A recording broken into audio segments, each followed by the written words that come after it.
সকালে আজকে ঘুম থেকে উঠতে দেরি হয়ে গেছে। এর মধ্যে আরও আজকে বৃহস্পতিবার দিন তো ঠাকুর করে একটু বেশিক্ষণ সময়ও লাগে।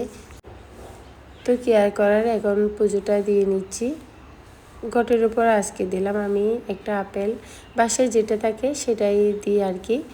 তো এখন পুজোটা শেষ করে আমি গীতা পড়ে সকালের নাস্তাটা রেডি করতে চলে আসলাম। আজকে যেহেতু বৃহস্পতিবার দিন তো নিরামিষই খাই, তো ভাবলাম রুটি বানাই।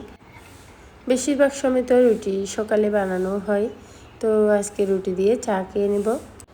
কিছুক্ষণ মেয়েকে পড়িয়ে এখন রান্না করতে চলে আসলাম। রান্না করব হচ্ছে আজকে একদম সিম্পলভাবেই পাট শাক রান্না করব।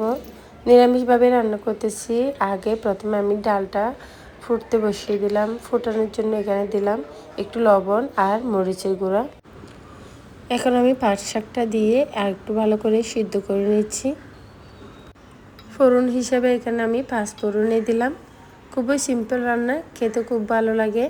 তারপর রান্না করব হচ্ছে মিষ্টি কুমড়া দিয়ে শিমের বিচি, আর করব সাথে গরম গরম ডালের বড়া। তো এখানে আমি রান্না বান্না শেষ করে এখন সবাইকে খেতে দিয়ে দিলাম।